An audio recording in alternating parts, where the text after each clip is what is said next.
지난해 우리나라 무역 수지 적자가 470억 달러에 달했습니다.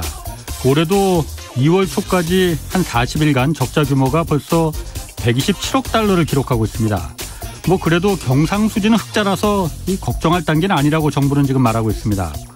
물건 수출하고 수입해서 얼마나 남겼는지가 무역수지고, 경상수지란 건 이 무역수지에다가 다른 국가 간 모든 거래, 예를 들어서 해외에 나간 근로자가 벌어들인 임금, 또 해외 주식이나 채권, 부동산 투자에서 벌어들인 그 수익까지 다 포함된 걸 말합니다. 즉 우리나라가 작년에 이 물건 수출한 것보다 수입이 더 많아서 무역 수지는 적자였지만 해외에 투자한 부동산이나 주식, 채권에서 수익이 워낙 많이 나서 전체 경상수지는 흑자였다는 겁니다. 이제 우리나라도 힘들게 물건 만들어서 수출하는 대신 해외에 투자한 자산에서 나오는 이 금융 수익으로 먹고 사는 미국이나 영국 같은 이거 진짜 선진국이 되는 거 아니냐, 이런 기대 섞인 전망도 나오고 있는데, 글쎄요, 이게 정말 좋은 건지 나쁜 건지 이거 오늘 한번 분석해 보겠습니다.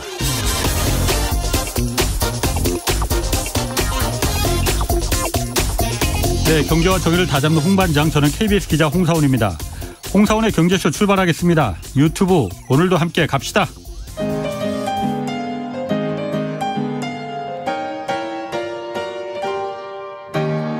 대한민국 최고의 경제 전문가와 함께합니다. 믿을 만한 정보만 쉽고 정확하게 전해드립니다. 홍사훈의 경제쇼. 네, 우리 경제가 둔화 국면에 들어섰다, 이런 정부의 공식 진단 나왔습니다. 구체적으로 우리 경제 흐름이 지금 어떤 상황에 놓여 있는 건지 오늘 좀 자세히 분석해 보겠습니다. 최백은 건국대 경제학과 교수 나오셨습니다. 안녕하세요. 예, 안녕하세요. 정부가 공식적으로 이제 우리 경제가 우려 단계였던 게 이제는 실제로 둔화하고 있는 단계로 들어섰다, 이렇게 밝혔어요. 예. 얼마나 안 좋길래 그런 겁니까? 일단 우리가 가장 피부적으로 느끼는 것은요, 지난해 4분기에 예. 마이너스 성장을 기록을 했죠. 예. 되게 우리가 이제 이거는 사실 학문적인 용어는 아닌데, 예. 기술적으로 우리가 되게 이제 얘기하는 게 2분기 연속해서 전분기 대비, 앞분기 대비해서 계속해서 마이너스 성장을 기록하게 되면 경기가 침체에 빠졌다, 이렇게 이제 진단을 해요. 예. 미국의 이제 전미경제연구소 같은 데서요. 예. 그러니까 이제 지금 이제 4분기 이렇게 됐으니까, 예. 근데 1분기 지금 나오는 거 보니까 지난해 4분기의 성적을 보게 되면 마이너스 0.4%인데요. 예. 민간 소비가 마이너스 0.2%포인트를 잡아먹었고, 그다음에 수출이 마이너스 0.6%포인트를 잡아먹었어요. 예. 그런데 지금 수출은 계속해서 1월 달 2월 20일까지 지금 나왔잖아요. 예. 더 안 좋아졌죠. 그러니까 지금 올해 1분기의 절반 이상이 지금 나왔는데 더 나빠지고 있잖아요. 예. 그러니까 수출이 그러니까는 개선될 가능성은 안 보이고, 예. 민간 소비 지금 1월 달, 2월 달에 지금 소위 난방비, 전기료 폭탄 이런 걸로 인해 가지고 예. 내수가 굉장히 빠르게 둔화되고 있거든요. 지난해 이미 4분기에 소위 말해서 소비 지출액이 예. 3분기에 비해서요, 실질 소비로 한 3조 원이 줄어들었어요. 명목으로만 보더라도 한 2조 원이 줄어들었고요. 이미요. 예. 그러니까요. 예. 네? 줄어들었으니까, 근데 지난해 4분기보다 가게들이 더 소비할 여력이 있다고 느끼느냐? 아니잖아요. 막걸리 값도 올랐으니까. 그러니까요. 예? 소주값이 6,000원 된다, 이런 얘기도 이제 우리가 들려오는 것처럼요. 예. 그러니까 그런 상황 속에서 지금 우리가 경제의 양대축이 예. 그 내수 이제 주기가 어쨌든 소비잖아요. 가계 소비요. 예. 소비하고 가계 소비하고 지금 수출이 지금 이렇게 안 좋은 상황이 예. 지금 지금 1분기에는 최소한 어쨌든 지속될 것 같으니까는 예. 이런 진단을 안 할 수가 없는 건데, 예. 제가 볼 때는 그러니까 기술적으로 이미 경기 침체는 방송에 나와서 제가 여러 번 얘기했지만 지난해 이미 진입했었어요.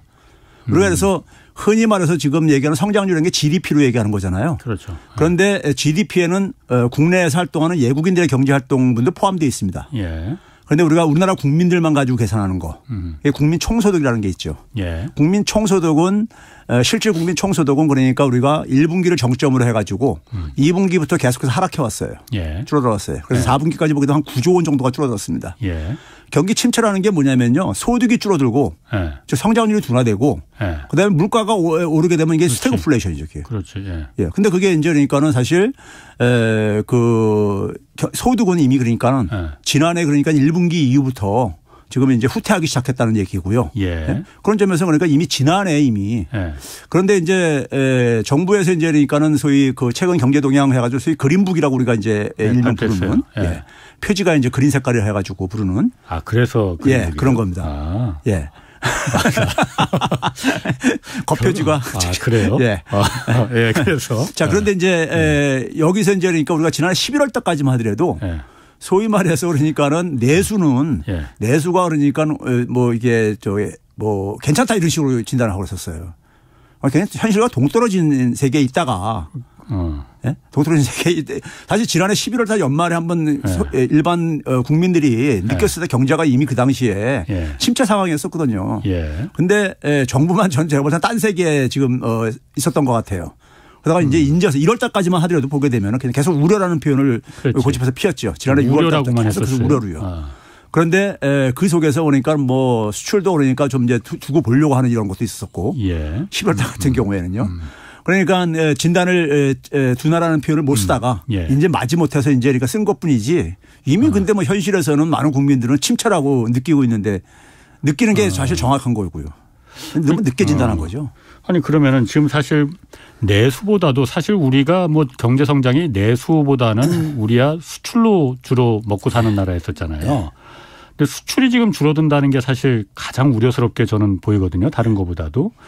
근데 아까 제가 오프닝에서도 말했지만은 무역 수지는 우리가 수출하는 것보다 수입이 더 많아서 적자지만은 다른 거 뭐 해외에서 그냥 국민연금도 요즘 많이 해외 투자하고 개인들도 뭐 서학개미라고 해서 많이 투자하잖아요. 거기서 많은 돈 벌어들였단 말이에요. 또 해외 부동산 사서 거기서 뭐 시세 차익을 얻을 수도 있고 거기서 뭐 렌트비 같은 거 받아서 들어오는 달러도 있고 이거는 지금 경상수지는 아직까지는 흑자잖아요. 작년에 흑자였어요. 물론 그 전년에 비해서는 한 3분의 1 토막 낮긴 했지만은 아직은 그래도 물건 팔아서는 적자지만은 돈놀이라고 표현하면 좀 그렇긴 하겠다. 하여튼 그 금융자산 이 수익은 미국처럼 아직은 플러스란 말이에요. 이익 흑자란 말이에요. 그럼 그거 괜찮은 거 아닌가? 근데 일단 이제 청취자들을 위해서요. 청취자들이 굉장히 이제 그 일반 이제 경제적인 상식이 좀 약간 좀 일반 전문가들에 비해서 좀 이제 부족하신 분들이 의문을 가하는 것이 대표 중에 지금 이제 홍 기자님이 지적한 것처럼 무역 수지가 저렇게 계속해서 지금 윤석열 정부 들어와가지고 지금 거의 600억 달러에 지금 저기 적자 규모가 쌓이고 있거든요. 근데 어떻게 경상수지는 계속 한국은에서 흑자라고 발표를 한단 말이에요. 그런데 이제 일단은 뭐냐면 그 무역 수지 적자라는 부분에서 청취자들이 생각하는 거하고 소위 말해서 한국은행에서 집계하는 경상수지는 한국은행에서 집계합니다. 그러니까 우리가 평상시에 듣고 있는 무역수지는 관세청에서 집계하는 거고요. 관세청에서 그러니까 우리가 이제 그러니까는 소위 예국에서 이 국경이 있지 않습니까? 국경에서 넘나 들어올 때 그거 가지고 그러니까 들어오는 순간 나가는 순간 이거 계산을 해가지고 집계한 게 이제 쉽게 해서 무역수지예요. 무역수지고 그다음에 이제 한국은행에서 집계하는 거는요.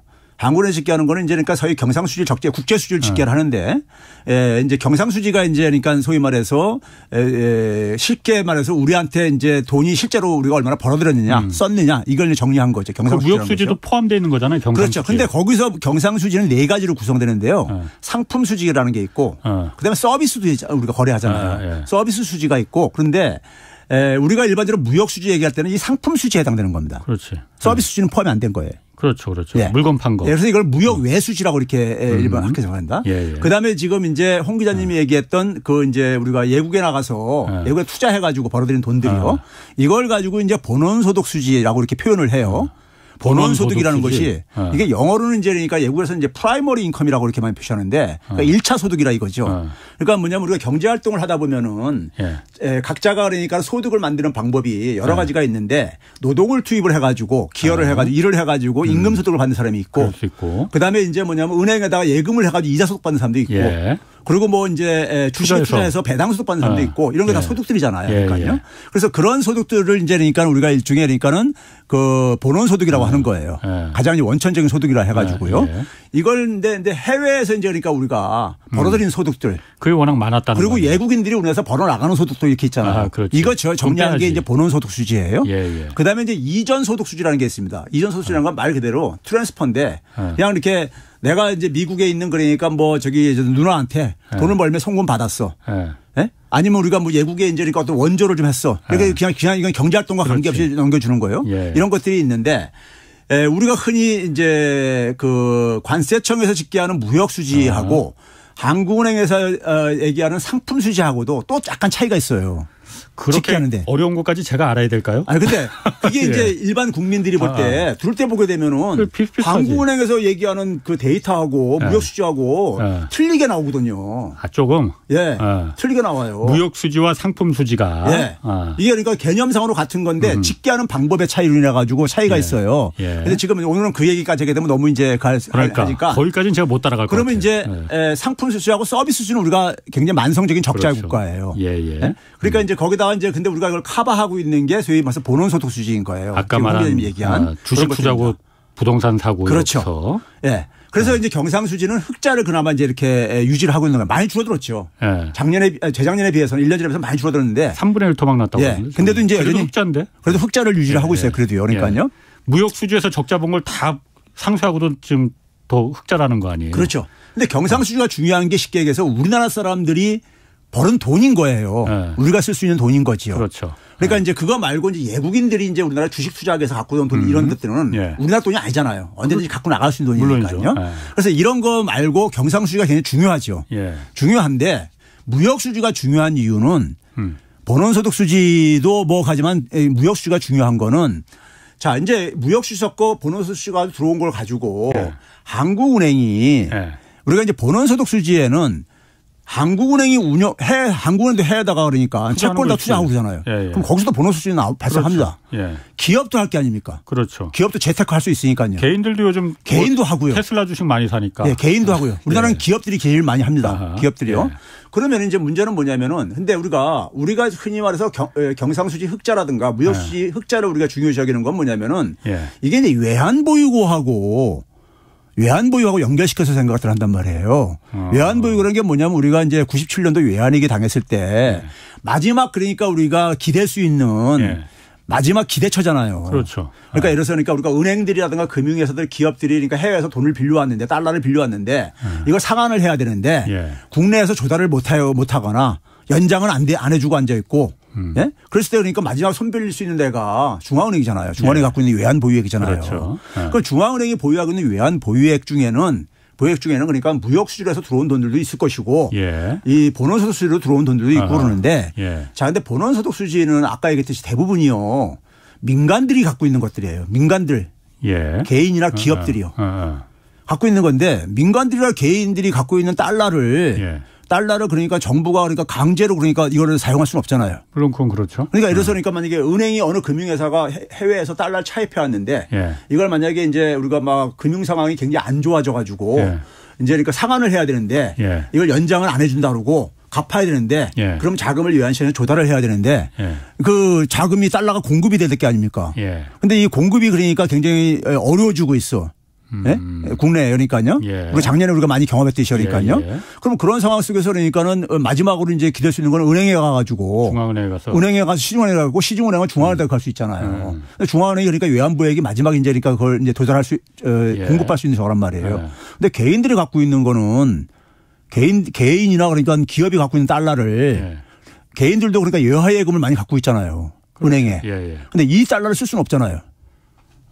그러니까 그거는 국가가 그야말로 외환보유고로 취급하면 안 된다. 그렇죠. 의미가 아니 그런데 그거는 상품 팔아서 기업들이 수출해서 번 달러도 마찬가지 아니에요? 아니 근데 그러니까 그렇게 해가지고 소위 말해서 중앙은행이 확보한 달러가 그러니까 중요하다 이거예요.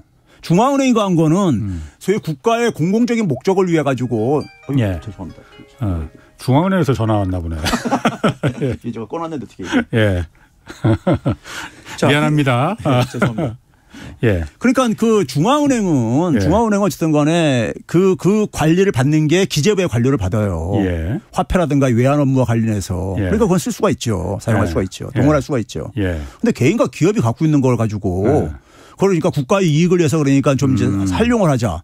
이거 강제할 수는 없는 거잖아요. 그럼 지금 말씀하시는 건 경상수지가 흑자가 났다고 해서 그게 바로 외환 보유고로다가 쓸 수 있는 외환으로 들어갈 수는 그 말에서는 안 된다. 그렇죠. 그 약간 차이가 있다는 얘기죠. 그러니까 우리가 그래서 외국에다 갚아야 될 돈들을 갖고 있는 경제 주체하고 자기가 외화를 보유하고 있는 사람과는 다른 사람일 수가 있잖아요. 다른 주체일 수가 있잖아요.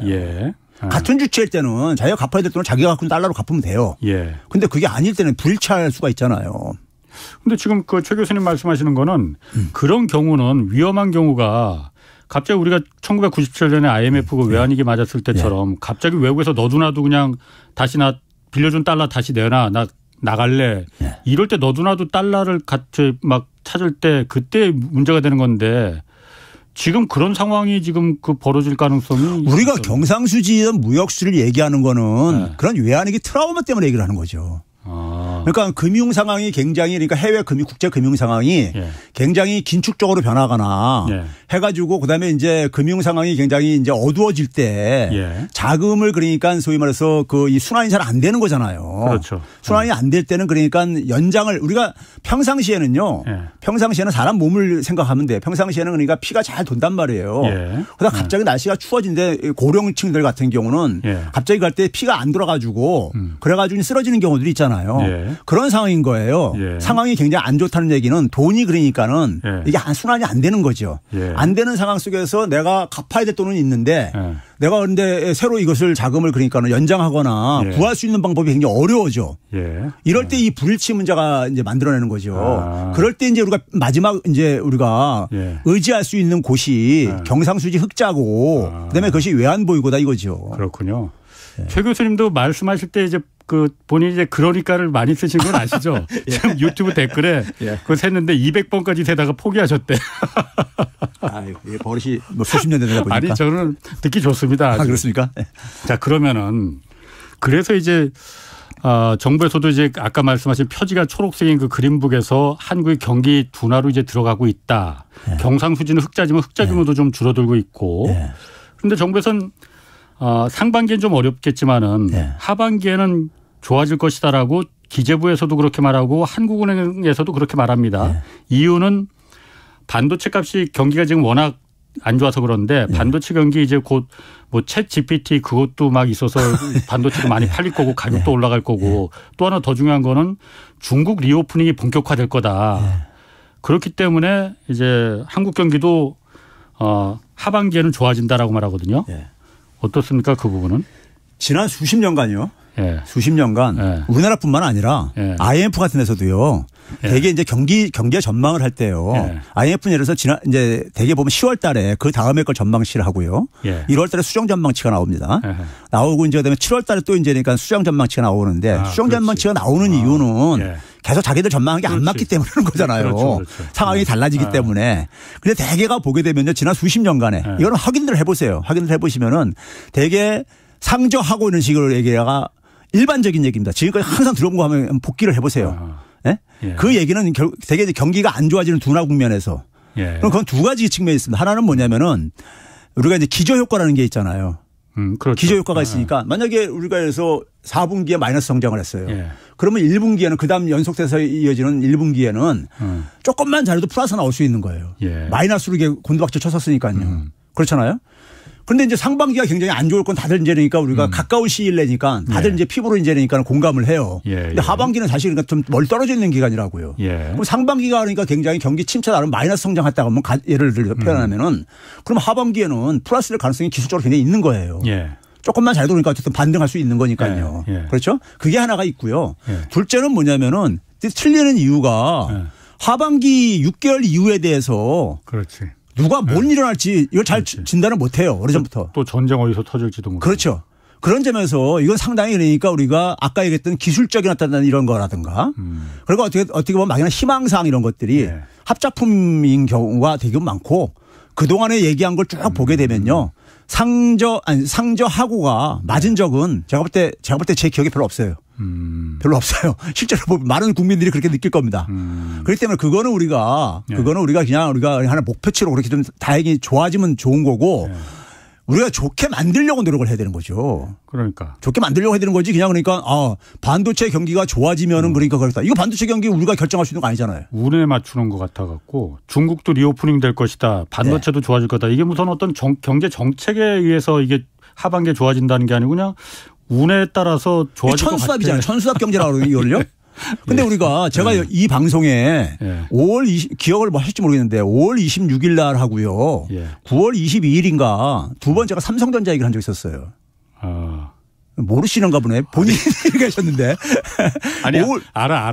5월 26일 날에는 예. 그때 이제 KBS에서 동영상 올리면서 썸네일을 삼성전자와 SK 문제 해결 못하면 한국 경제 큰일 난다. 이렇게 해가지고 뽑아서 이렇게 했더라고요. 아, 그런 얘기 있었어요? 예. 아니, 예. KBS에서 올린 거예요. 동영상을 찾아보시죠. 그 다음에 9월 22일 날은 소위 말해서 이 반도체 동맹 가는 데 속에서 유럽을 끌어들여라. 해가지고 그 아이디어 얘기하니까 홍 기자님이 괜찮은 것 같다 이렇게까지 칭찬해 주시고 그랬었는데. 근데 그 얘기가 최근에 그러니까 우리가 한국경제방송 같은 한국경제 신문 같은 데서 정경련 산하 저거죠. 그런 데서 뭐냐면 이 삼성전자가 굉장히 지금 아주 큰일 났다. 이런 식으로 지금 보도를 하고 있거든요. 지금은 미국에서 그러니까 미국에 반도체 투자하라고 해놓고 나서 중국에다가 투자 못하게 하지 않는 조건으로 이렇게 가고 앉았으니까는 그러잖아요. 그게 지금 현실화되고 있잖아요. 그러니까 삼성전자하고 SK 하이닉스가 우리나라 반도체 양대 축인데 그들이 지금 어쨌든 중국에 대한 의존도가 매출 그 의존도가 굉장히 높잖아요. 근데 그 문제를 그러니까는 해결 안 하고 과거처럼 돌아갈 수 있을 것이다. 그냥 챗 GPT 때문에 모든 것이 그러니까 다 돌아갈 것이다. 이건 아니죠. 그리고 챗 GPT라는 것이 이것도 어떻게 보면 하나의 희망상이죠. 소위 말해서 인공지능 이거는 기술적인 것 때문에 제가 얘기를 안 하겠습니다. 저도 할 말이 많은데 챗 GPT에 대해서 인공지능에 대해서. 근데 이거는 그 챗 GPT에 대해서 그러니까는 수요가 해가지고 반도체 대수가 폭발적으로 증가할 거다. 이것도 제가 볼 땐 너무 근거 없는 근거가 좀 아주 없는 부족한. 건 아니고 그냥 너무 좀 희망이 많이 섞였다 이거죠. 그러니까. 그렇죠. 어쨌든 그런데 지금 중국 리오픈이 한다고 해서 어쨌든 우리는 정부의 기조는 지금 탈중국 그 중국하고는 이제 그 미국하고 같이 동맹에 합세해서 중국은 멀리 한다는 게 우리 정책 기조잖아요. 그럼 중국 리오프닝 한다고 해서 거기 그렇게 기댈 게 그렇게까지 이제 많이 있을까? 중국에서 그렇다고 해서 한국에 요즘은 중국이 중간재를 한국보다 더 잘 만든다고도 하는데 한국 물건을 굳이 많이 사줄까? 한국이 어쨌든 중국한테 등을 돌리겠다고 하는데 그 부분에 너무 오히려 우리 정부가 지금 기대를 많이 거는 거 아닙니까? 그러니까요. 우리가 지난해 중국에 수출액 수입액이요. 다 증가했었어요. 과거보다는 속도가 좀 떨어졌을 뿐이지. 하반기 들어갔어요. 조용량이 그만큼 많았다는 거죠. 그리고 뭐냐면은 미국이나 독일은요. 중국에 그러니까 최대 교육국들인데 이들은 그러니까 중국에 대한 수출이 증가했어요. 근데 우리만 줄어들었거든요.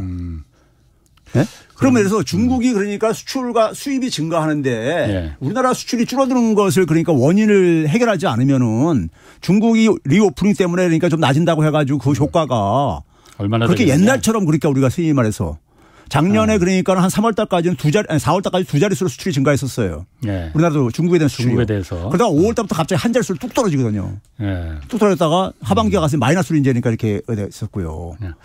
뭐 그 중국에 대해서는 이제 뭐 조금 더 시간을 갖고 하반기 한 여름쯤에서 다시 한번 좀 지켜보는 거로 하고 지금 또 한 가지 좀 현안이 제가 궁금한 게 그 정부에서 지금 외환시장 개방하겠다고 하잖아요. 물론 외국에서 계속 요구는 있었습니다. 그러니까 한국 외환시장 더 개방해라. 왜 오후 3시 반이면 그 원화거래 이제 끊느냐. 그 이후에도 우리 바꿔야 되는데 그래서 요구는 있었지만은 지금 무역 수지 이렇게 적자 규모가 커지고 무역 수지가 적자가 커진다는 건 달러가 부족해진다는 거잖아요.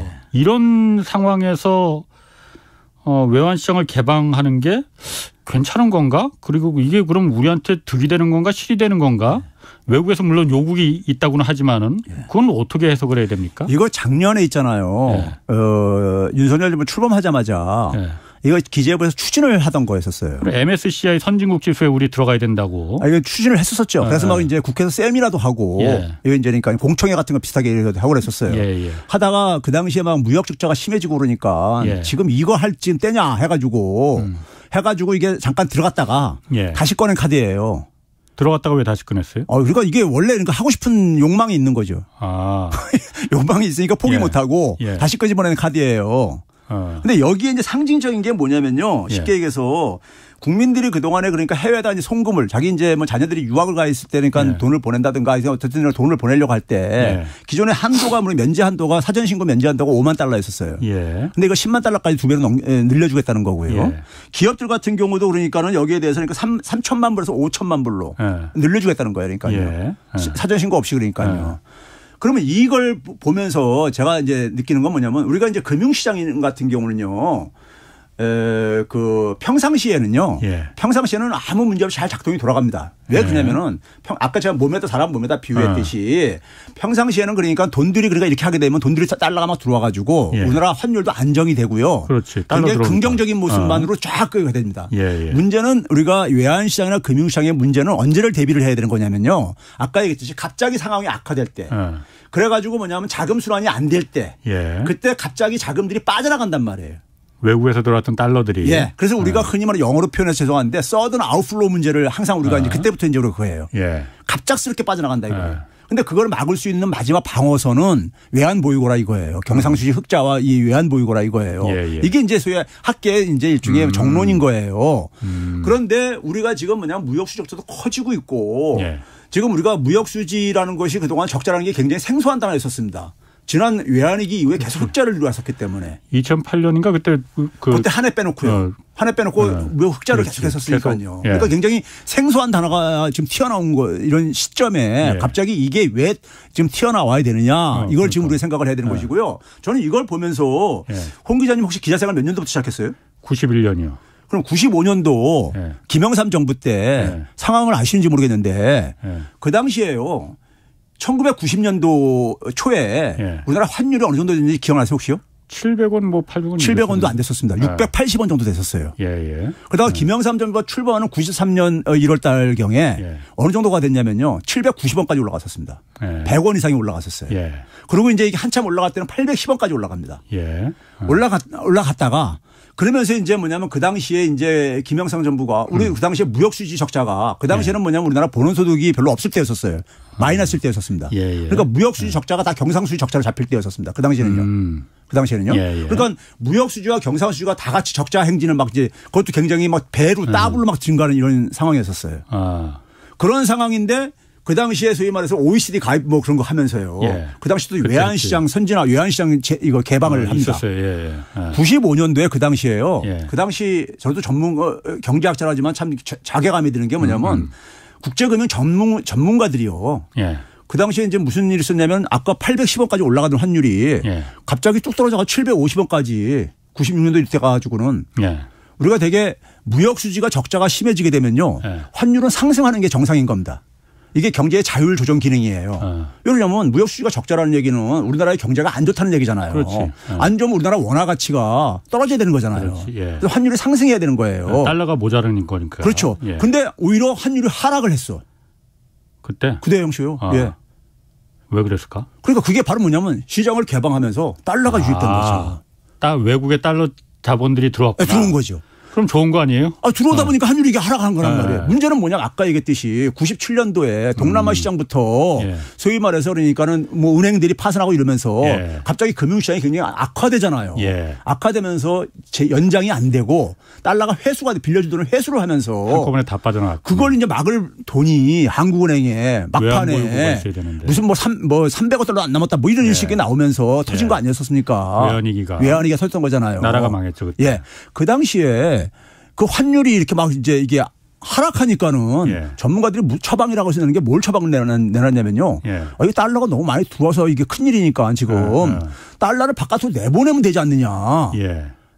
우리나라는 그 당시에 환율이 상승해야지만 수출이 잘 되는 이런 상황이었으니까는 그래서 달러를 해외로 내보내면 되지 않겠느냐. 그러면서 뭐냐면 달러가 바깥으로 잘 나갈 수 있게 제도 정비를 좀 하자 해가지고 내놓은 대책이 뭐냐면요. 95년 연초에 지금 이맘때 2월 달입니다.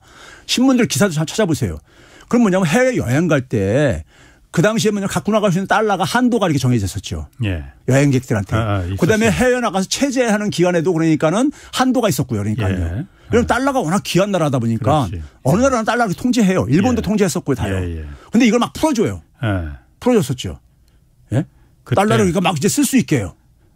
그러니까 달러를 그러니까 달러가 너무 많이 들어와가지고 이게 지금 환율 경쟁 수출 경쟁력이 지금 이게 떨어지니까는 이 달러를 내보내면 되죠. 그걸 처방이라고 내놨었어요. 당시에 전문가들이란 사람들이. 그러다가 외환위기를 맞았다 이거죠. 그런데 그 당시에 그걸 가지고 워싱턴 포스트인가 외신에서 뉴욕타임스인가 어디서 한국이 너무 빨리 그 샴페인을 터뜨렸다. 그러니까 지 돈인 줄 알고서는 이걸 가지고 외환시장 금융시장 개방해서 들어온 달러를 가지고 자기 돈인 줄 알고서는 흥청망청 썼다 이거죠. 근데 이게 외국인들이 이렇게 투자해가지고 들어온 돈들은 이게 우리 돈이 아니잖아요. 물론이죠. 수출은 그러니까 땀 흘려서 우리가 벌어들인 돈이지만은 이거는 외국인들이 언제든지 회수해 나갈 수 있는 돈이란 말이에요. 예. 근데 이 돈을 그러니까 우리 달러인지 알고서 흥청망청 쓴 거예요. 그러니까 그 당시도 뭐냐면 환율이 굉장히 안정돼 시켰다고요. 예. 달러 자금이 그러니까 굉장히 이자가 그 당시에는 국내 이자라고 해외 이자를 굉장히 차이가 나면 컸었기 때문에 해외 돈을 쓰는 게 기업들도 굉장히 그 도움이 됐었고요. 예. 금융회사들도 그거 가지고 돈놀이 하는 게 굉장히 신났고 그래가지고 그거 가지고 외국 돈을 가지고 막 썼던 거예요. 달러 빌려다가 외화를 빌려다가. 근데 그게 갑자기 그러니까 회수하겠다고 하는 상황 속에서 그걸 막을 게 무역수지 경상수지가 계속 적자이다 보니까 막을 돈이 이게 없는 거죠. 그 터진 게 외환위기야. 그 외환위기로 인해서 우리가 치렀던 것은 국민들이 잘 알잖아요. 어떤 그렇죠. 고통을 치렀는지. 예. 소득이 그러니까 3분의 1 토막으로 날아가고 막 이렇게 막 날아갔잖아요. 예. 3분의 1 토막이 날아가고 그랬잖아요. 일단 국민소득이. 그러면 그런 충격을 막기 위한 것이 우리가 이 외환시장이나 금융시장은 평상시에는요. 이번에도 이거 외환시장이 이렇게 자유화하게 되면요. 금융시장이 안정될 동안에는 아주 굉장히 아름다운 모습만 전개됩니다. 그러니까 지금 그 얘기 잠깐 하기 전에요. 네. 지금 과거 90년대 그 얘기 하셨듯이 그 당시에 무역수지 적자가 있었는데 외환시장 개방하면서 허용하면서 외국 자본들이 달러들이 들어오니까 네. 무역수지에서 적자 나는 만큼 달러가 부족해진 걸 이제 막아줘서 환율이 안정됐다는 거잖아요. 그렇죠. 그럼 이게 뭐 너무 음모론인 것 같기도 한데. 음모론이 실제 아니 그러니까 음모라는 게 아니고 지금도 어쨌든 우리나라가 작년부터 계속 무역 수지가 적자가 구조적으로 이게 어떤 가는지 안 가는지 모르겠으나 적자가 계속 오래되고 있잖아요. 그러다 환율도 어쨌든 확 올라갔다가 지금 조금 줄어들다가 다시 또 슬금슬금 올라가고 있단 말이에요. 원달러 환율도. 이 목적도 있는 거예요, 그러면은? 그 환율을 안정시키기 위한. 저는 크다고 봐요. 외국의 단기 자금 달러들 들여오게 하기 위해서. 예. 더군다나 지금 뭐냐면 지난해 11월 이후부터 외환시장이 굉장히 안정적인 모습을 보이고 있잖아요. 소위 말해서 미국채 금리가 하락을 하면서 이게 안정적인 분위기 되다 보니까는 그래서 사실 이 1,300원 올라간 거는요. 2월 달 들어와서 확 올라가 버린 거예요. 지금 최근에요. 그 전까지는 굉장히 하향추로 쭉 내려갔었잖아요. 1,200원 초까지 내려갔었잖아요. 그러니까 지금 상황이라고 본 거야. 이 상황을 그러니까. 이 환율에 대한 위험성이 그러니까 이제 완화된 이 상황을 그래서 이 카드 다시 끄집어낸 거고요. 냈는데 문제는 아까 얘기했듯이 우리나라 경상수지에서요. 지금 지난 그러니까 우리가 윤석열 정부에서 지금까지부터 연말까지 해가지고 봤을 때 무역수지가 그러니까 우리가 경상수지가 한 134억 달러인데 누적분이요. 그러니까요. 그런데 본원소득 수지가 214억 달러예요. 그러니까 본원소득 수지분을 빼게 되면은 경상수지가 적자라는 얘기예요. 본원소득을 빼면요. 본원소득 수지 가지고 이걸 경상수지가 커버하고 있는 거예요. 사실상은요. 그렇지.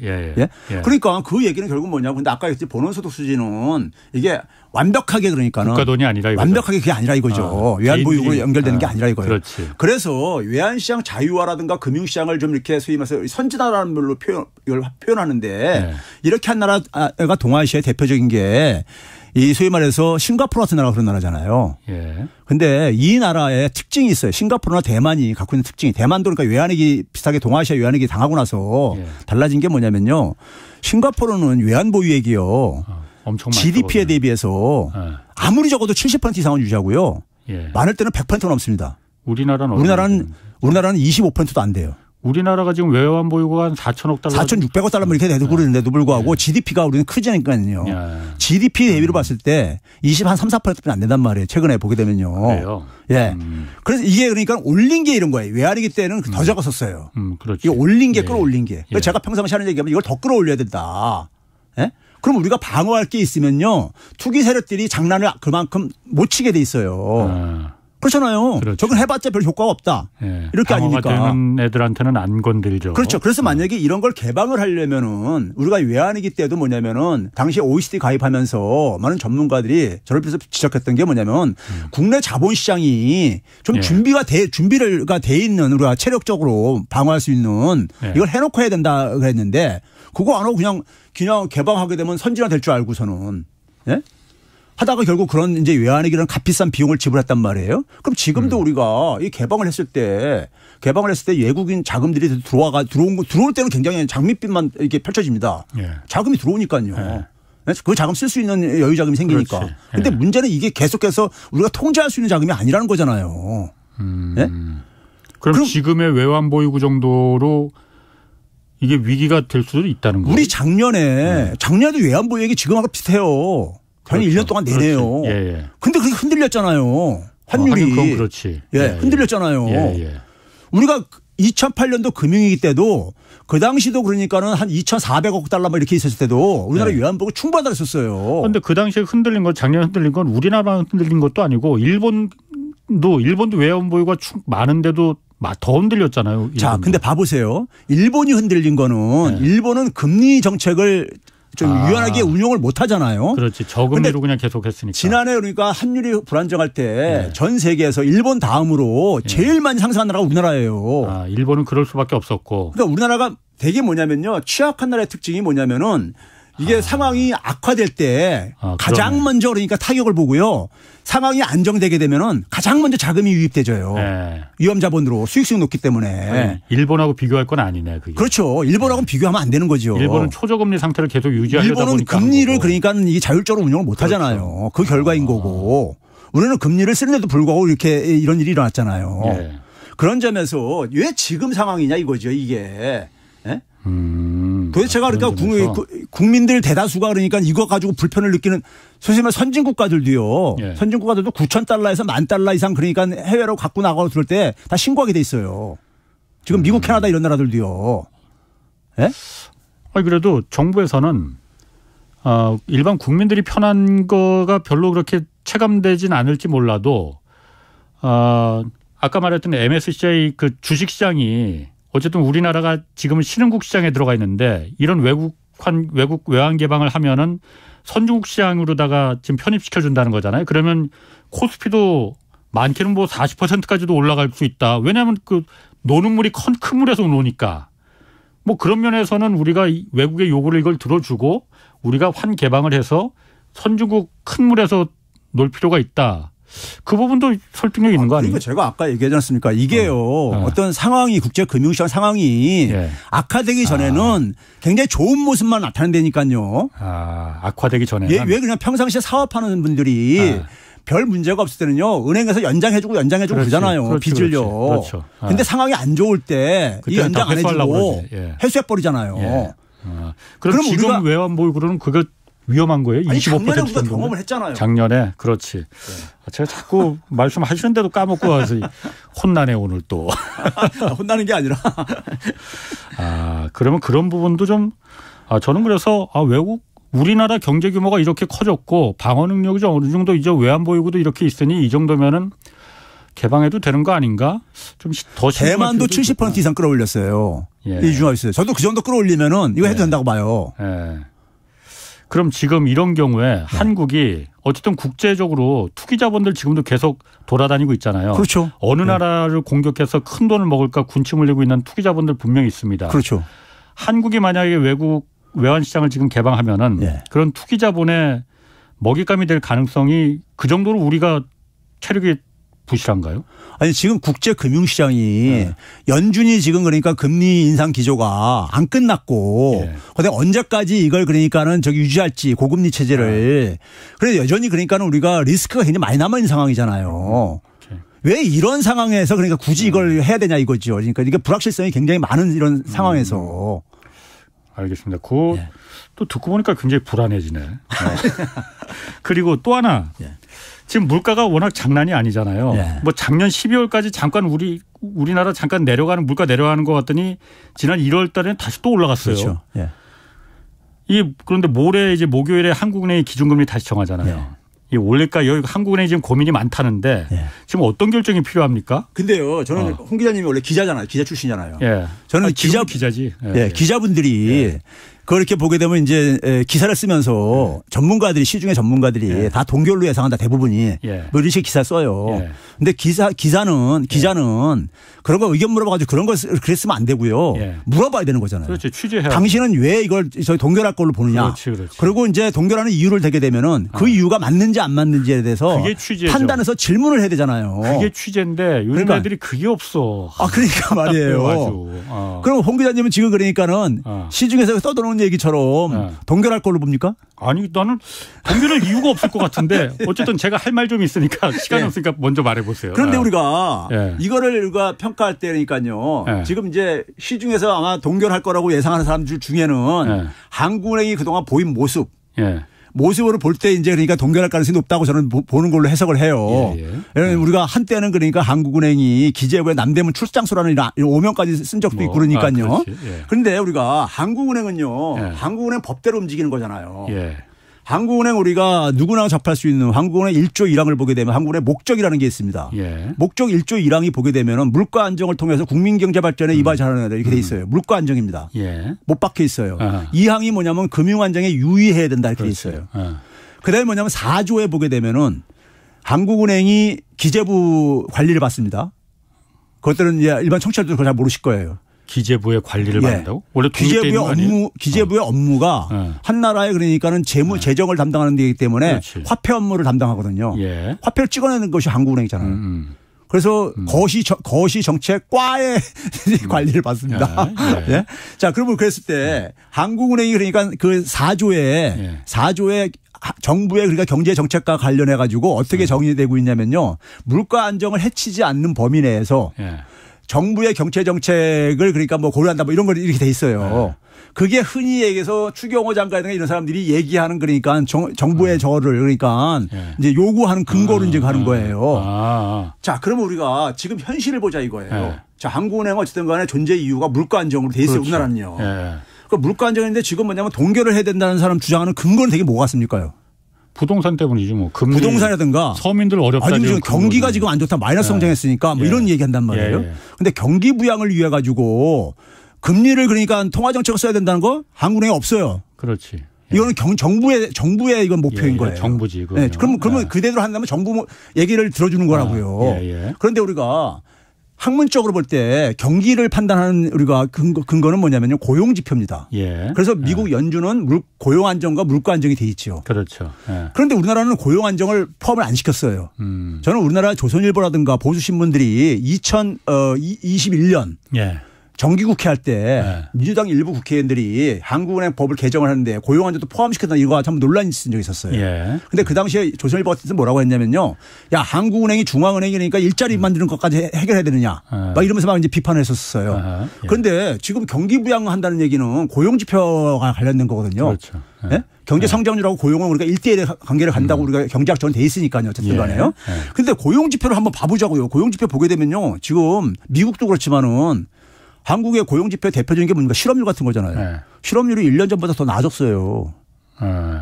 1월 달 기준으로 보게 되면요. 더 낮았어요. 4.1% 3.9% 떨어지고 3.6% 떨어지고 계절 조정한 걸로 보더라도 12월 달부터 낮았어요. 고용 상황이 지금 그러니까는 우리가 전통적으로 얘기하는 고용 지표를 볼 때 지금 그러니까 금리를 동결하거나 내려야 될 이런 상황은 아니라 이거예요. 긴축을 지금 해야 될 상황이. 그러면 남아있는 게 이제 금융안정유인데 한국은행이 저는 이거에 대해서 말할 자격이 없다고 보는 게 한국은행이 금리를 2019년부터 내리기 시작했었습니다. 근데 그 당시부터 뭐냐면 부동산 가격이 막 올라가고 그랬었어요. 근데 그 당시에 우리가 금리 내려가지고 돈이 엄청 풀려가지고 부동산 가격이 올라가는데 1조 했잖아요. 그렇지. 그러니까 우리가 금융 안정이라는 게 뭐냐면요. 1조가 아니고 한 50조 한 것 같아요. 금융 안정이라는 게 뭐냐면은 금융 취약성을 그러니까는.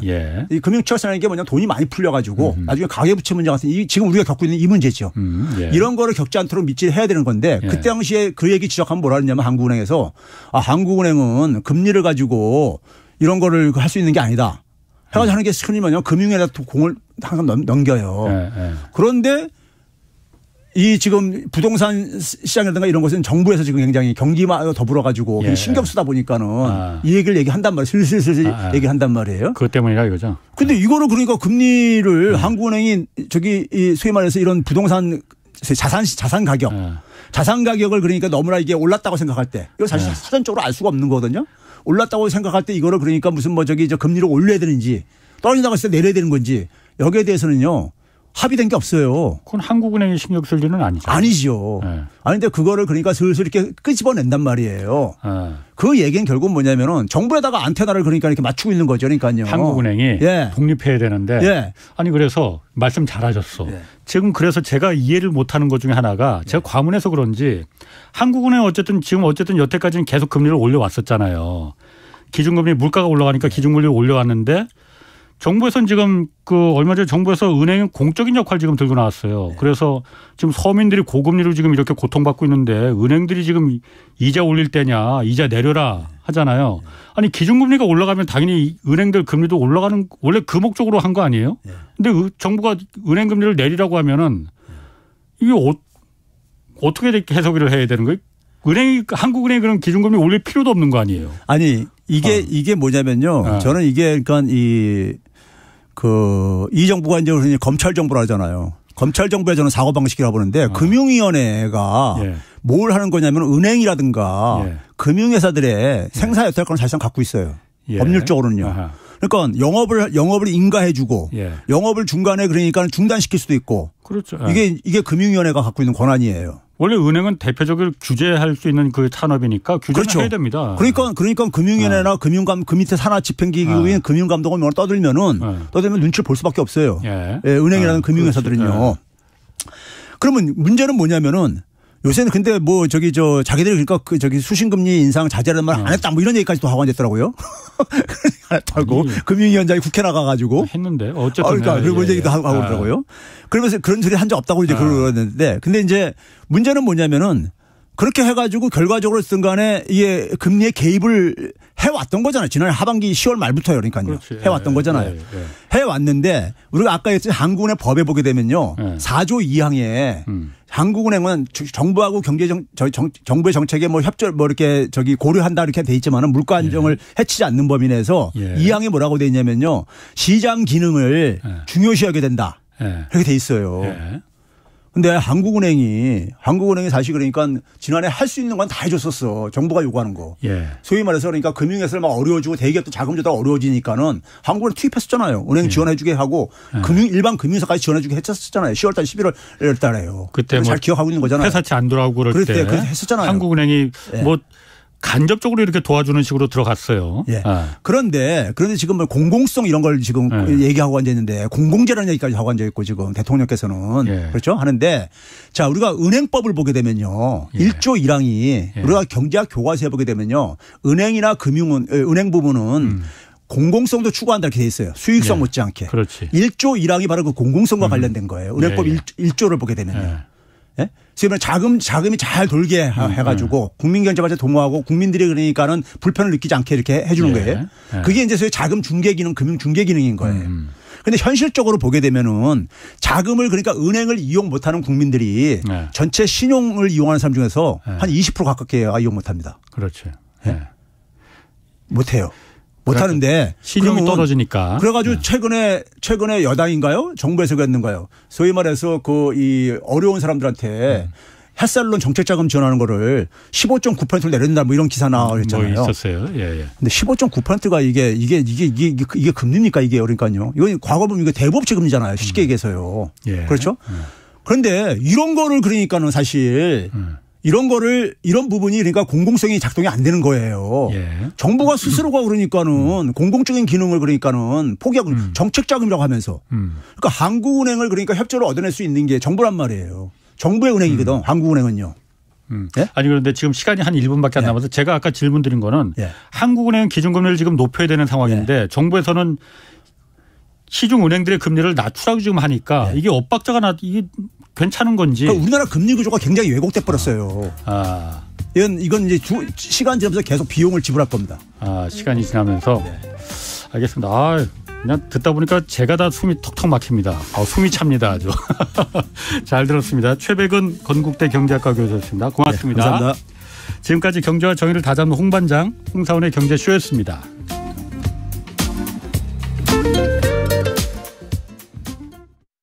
나무는 그냥 둬도 잘 자라지 않나요? 숲을 가꾸는 사람이 따로 있나요? 우리에게 깨끗한 자원과 삶의 터전을 제공하는 숲. 숲을 가꾸는 여러분들을 위해 산림경영 컨설팅이 있습니다. 나무를 심고 임산물을 재배하고